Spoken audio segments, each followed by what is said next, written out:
시청자 여러분 안녕하십니까? 황셰프의 요리 교실입니다. 오늘의 요리 주제는 계란찜과 코인입니다. 왜 계란찜과 코인이냐? 우리가요, 계란찜 잘하는 고급 일식집에 가면요, 일본 사람들이 계란 풀어가지고 정말로 계란찜을 기술적으로 해서 잘 넘어가죠.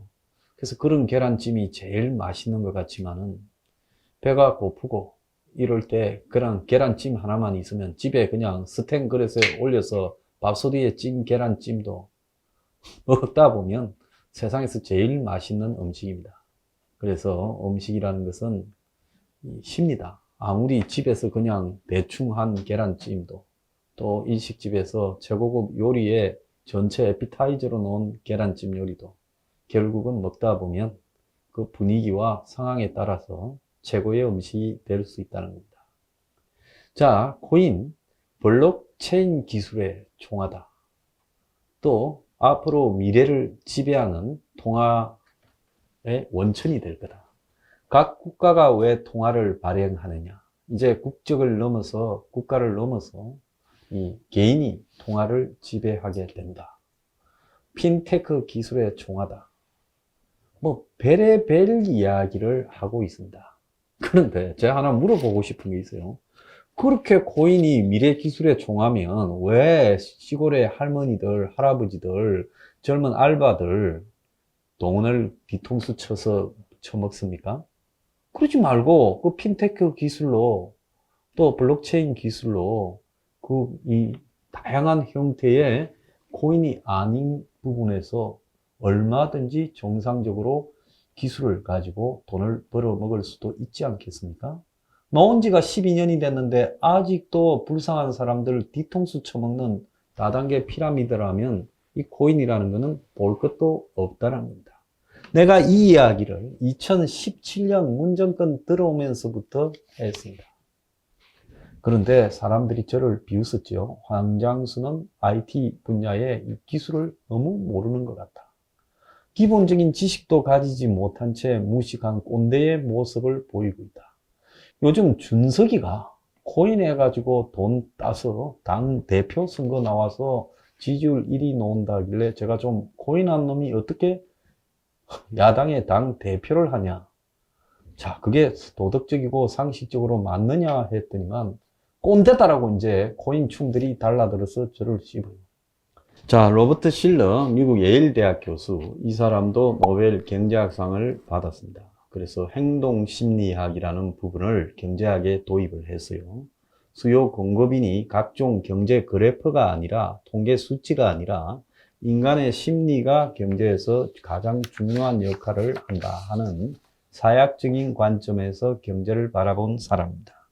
자, 이 사람은 지금 이 코인의 가치의 원천이 애매모호해서 현실보다 입소문에 의존하고 있다라고 이야기를 했습니다. 그러니까 그야말로 입소문, 구라의 바탕을 두고 형성된 모든 거품이다라고 이야기를 하고 있지요. 자, 조지프 스클리츠 교수. 자, 이 사람은 미국 콜롬비아 대학 교수로서 노벨 경제학상을 받았습니다.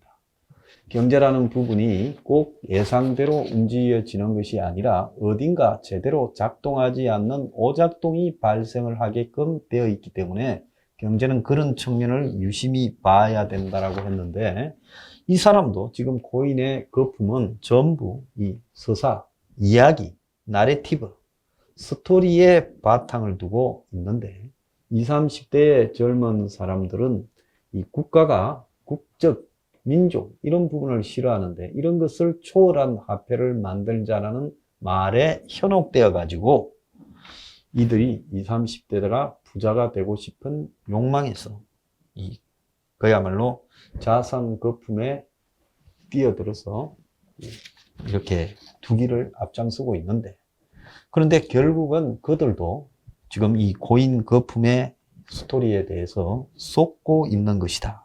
이렇게 이야기를 하고 있습니다. 자, 사토시 나카모토라는 사람이 만들었는데 이 사람이 일본 사람 이름 같은데 누군지, 도대체 코인의 개수가 얼마인지 다 미스터리에 있어요. 비트코인이 그러지 않습니까? 자, 이런 부분을 알고 이 암호화폐가 이 우리 디지털 사이버 세상에 휩쓸고 다닌다라고 하니 젊은 사람들이 코인을 할 때 자신이 4차 산업혁명에서 이 블록체인 기술이라는 이런 거대한 기술의 핵심적 인물이 됐냐, 뭔가 된 것처럼 느껴지는 거죠. 자, 그걸 또 이용하고 있는 겁니다. 자, 이번에는 그 투자자, 실제 현실에서 투자 회사를 운영하는 회장의 표현을 한번 들어보겠습니다.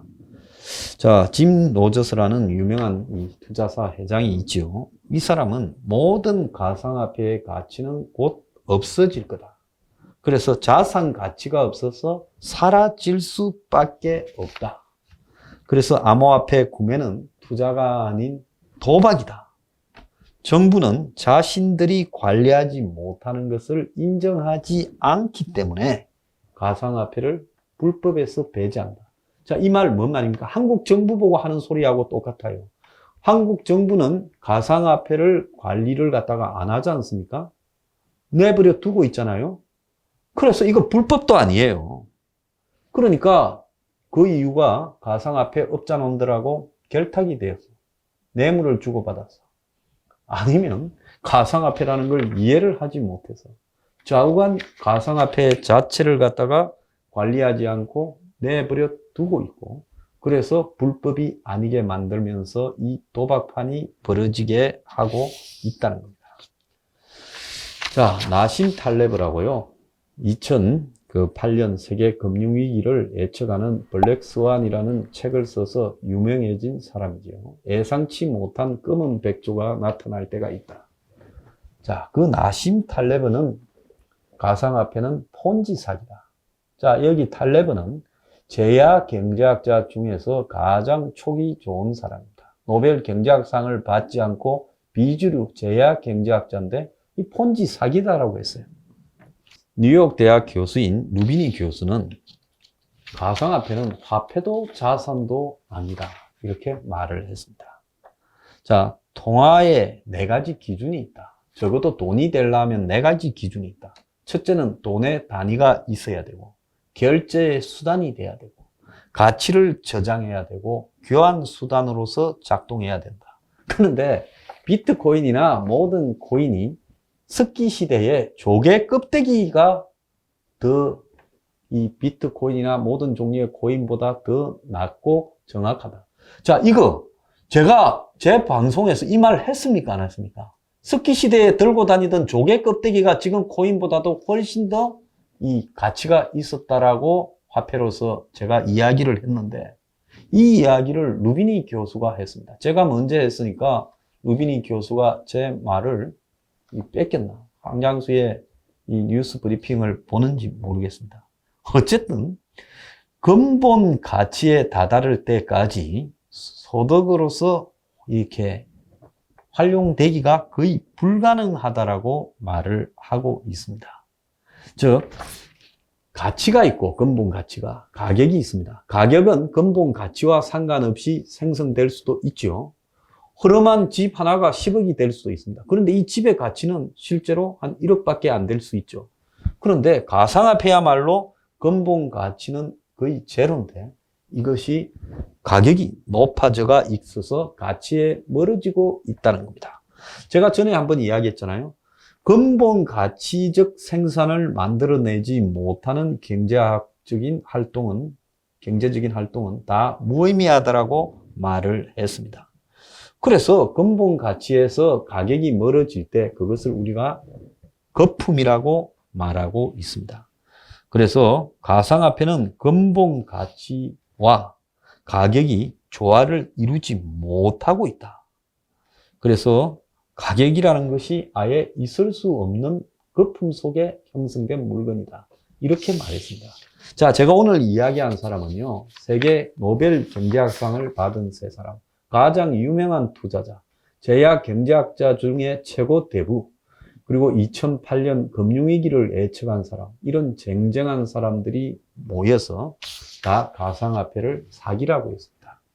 제가 가상화폐를 투자냐, 투기냐, 사기냐라고 봤을 때 저는 이건 투자도 아니고 투기도 아니다, 그 수준을 넘어서서 이것은 사기다라고 말을 했습니다. 이제 세계 유명한 경제학자들은 전부 가상화폐는 사기다라고 입을 모아서 이야기를 하고 있습니다. 자, 여러분, 이제 이렇게 유명한 사람들이 다 이야기를 했으니 가상화폐는 결국 보이지 않는 환상에 기반한 사기극이다라는 부분을 인정하시겠습니까? 그래서 더 이상 벼락이 떨어지기 전에 늦었지만 탈출하기 바랍니다. 오늘의 디저트. 가상화폐는 사기다. 가상화폐를 파는 것도 사기고, 사는 것도 사기고, 떠넘기는 것도 사기고, 피라미드도 사기다.